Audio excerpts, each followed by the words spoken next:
diputado y hoy día fue similar. Hoy día me demoraron algo de 20 minutos para poder, más, hoy día me demoraron media hora para poder ingresar al Congreso, pero finalmente nos recibieron aproximadamente a las 4:15, 4:20 de la tarde, y la reunión se extendió hasta hace unos cuantos minutos. Llegué, prendí el computador y ahora estoy transmitiendo. Lo que estoy diciendo es que la manera en que Hilspeter buscaba solucionar este problema era tan simple como poner en el primer avión de vuelta a Saif Khan. Ese era un asunto que ya lo habían negociado con el abogado defensor, con Gabriel Carrión, y ese era el trato. Ese era el trato, un trato en que todos ganaban, un trato en que la fiscalía decía, ¿saben qué? Este tipo es terrorista, pero no pudimos probarlo. Y vamos a seguir investigando, un trato en que la Defensoría Penal Pública, porque Gabriel Carrión tuvo la osadía de decirle a Saif Khan, oye, pero es que tú no te puedes quedar en Chile y no puedes hacer declaración a la prensa porque yo asumí un compromiso con tu padre de que tú volverías a Pakistán.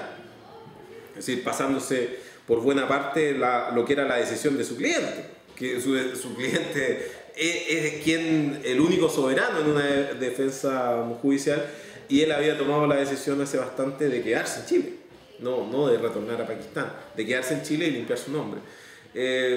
Ellos tenían ese acuerdo, ese era el acuerdo off the record, un acuerdo en donde todos salían bien, en donde Paula Vial, que es la defensora nacional pública, iba a salir a escribir crónica, alcanzó a escribir una en la tercera, hablando de que ganamos, etcétera, etcétera.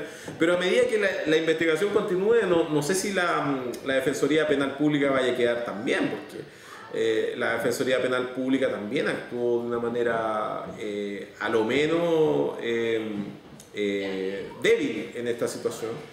Que no se nos olvide que en Chile no existen instituciones autónomas e independientes, como ese típico cuento chino de, oye, no es que la independencia de los tribunales, pero bueno, los tribunales al menos tienen cierta autonomía, pero la Defensoría Penal Pública no tiene ningún tipo de autonomía. La Defensoría Penal Pública tiene una defensoría nominal, es prácticamente una agencia del Estado más. Entonces, obvio que Saif, con su defensor público, tenía otro abogado en contra. Es decir, tenía los abogados del Ministerio del Interior en contra, tenía los abogados de la Fiscalía en contra, y además tenía su propio abogado defensor, que era un doble agente en esta historia.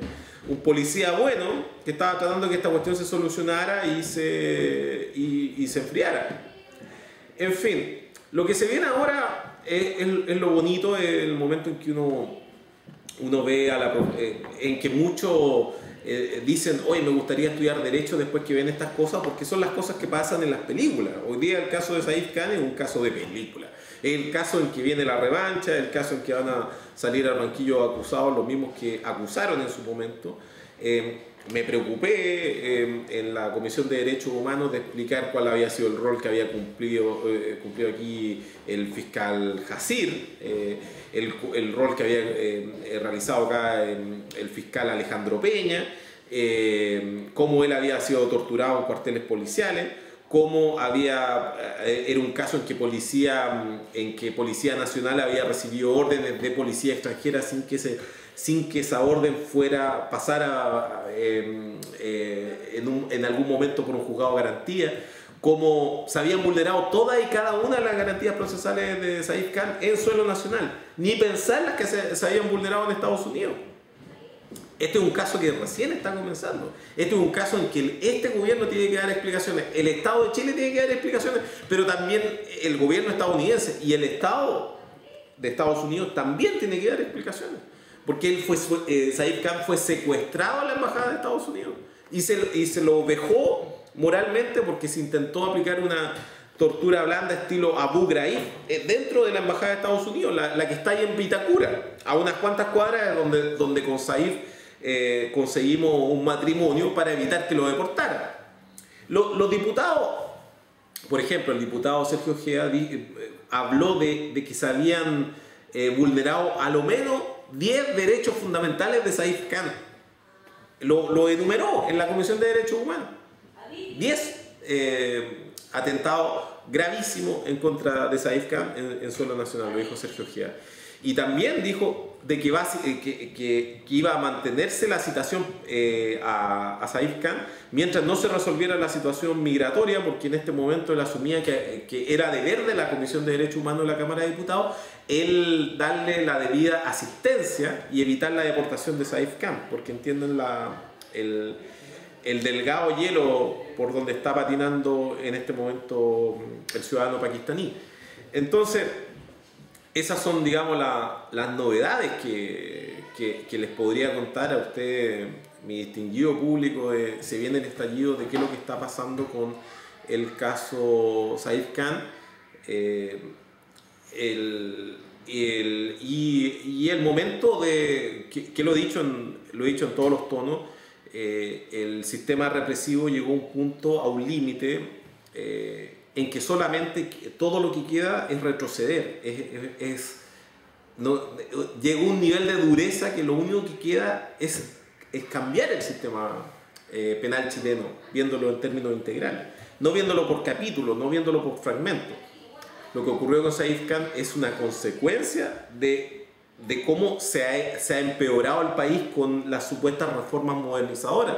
La supuesta reforma procesal penal que se hizo para evitar las violaciones a los derechos humanos, hoy día ha violado los derechos humanos a un ciudadano pakistaní, pero no solamente eso, le viola los derechos humanos a los 53.000 chilenos que están presos, le viola los derechos humanos a los 100.000 que tiene sometidos a distintas formas restrictivas de libertad, como lo llaman según su eufemismo, es decir, a los que están en este momento con delegados de libertad vigilada, asistiendo a programas, que están con suspensión condicional de la pena, etcétera, etcétera, etcétera. El sistema penal chileno no resiste análisis. Y el caso Saif Khan nos demuestra algo que nos decían muchas personas en el pasillo del Congreso Nacional, de que el Ministerio Público pasó un límite que es intolerable en cualquier país. El Ministerio Público, lo que conocemos por Fiscalía, está actuando como una policía política. Estamos en ese problema.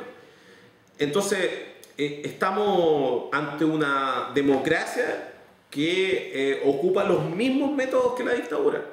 Y nuestra Fiscalía, que es quien comanda las policías, no solamente no es un órgano autónomo del gobierno, porque recordemos que en esta comedia de equivocaciones, Ginspeter primero habló y echó a Javier Almendaris e instaló a Jalandro Peña a cargo del caso Saif Khan y lo transformó en el fiscal bomba, en el fiscal bomba del momento. Y lo que estamos asistiendo acá es el momento en que el sistema penal chileno es el que va a salir al banquillo de los acusados, la Fiscalía y su policía política van a salir al banquillo de los acusados. Entonces, como lo he dicho en varias exposiciones, me adhiero a las palabras que dijo Sergio Aguiló en la comisión.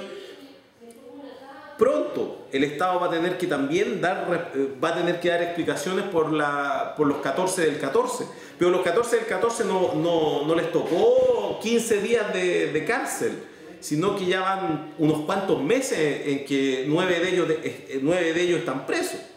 Tenemos el caso de Andrea Ursúa, que la justicia argentina se demoró 3 o 4 días en absolverla de los cargos y el gobierno chileno se demoró más de 2 años y entre medio la tuvieron 5 meses presa. Estamos en un nivel de locura, y de delirio persecutorio.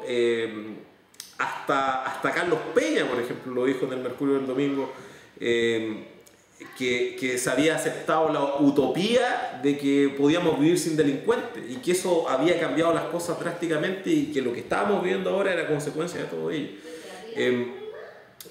Llegó el momento de seguir adelante y esta vez no quedarse callado, no conformarse con la absolución de cargo. Este es el momento para atacar. Este es el momento que nos habló Juan Guzmán hace unos meses. Dijo, los abogados hemos sido débiles, no hemos perseguido las responsabilidades criminales de los que montaron juicio. Cuando hay un juicio montado, hay un fiscal que montó un juicio y cometió un delito. Y cometieron varios delitos en este caso. En el caso Mapuche, el caso Saif, en el caso de los 14 del 14, han cometido varios delitos. No solamente han cometido delitos de calumnia, No solamente han cometido delitos de injuria grave con publicidad, no solamente han cometido delitos que son específicamente tipificados en la ley de abuso de publicidad, como difundir información errónea, difundir información privada en medios públicos, difundir información de cuadernos reservados de la investigación en medios públicos, realizar en el fondo juicio a través de los medios. Ese tipo de cosas no solamente son feas, no solamente no deberían hacerse por cuestiones estéticas o morales. Ese tipo de cuestiones, sepan ustedes, son delitos. Y estos tipos tienen que responder por esas responsabilidades criminales. Tiene que existir el coraje de parte de algunos chilenos que se tomen esta cuestión en serio y persigan la responsabilidad de estos tipos al final. Alejandro Peña, Jalandro, desde que empezó el caso contra Saif Khan, sabía que él era inocente, que no tenía nada que ver en la historia. ¿Cómo se tenía que demorar 212 días en reconocerlo? Después de haber presionado a sus padres, después de haber impedido que ellos pudieran llegar a Chile negándole una visa, después de haber presionado, de haber amenazado como terrorista a su hermano en Estados Unidos, después de haberlo interrogado acá en Chile, esperando de que Saif o su mujer pisaran el palito y cometieran algún error y hablaran más de la cuenta, esperando de que el famoso sirio o el egipcio se le ocurriera, no sé, inventar algo con tal de conseguir algún tipo de preventa de parte del Estado chileno. Agotado todas esas posibilidades, recién tuvieron que reconocer lo que era claro desde el día 1 en esta historia. ¿Por qué se tenían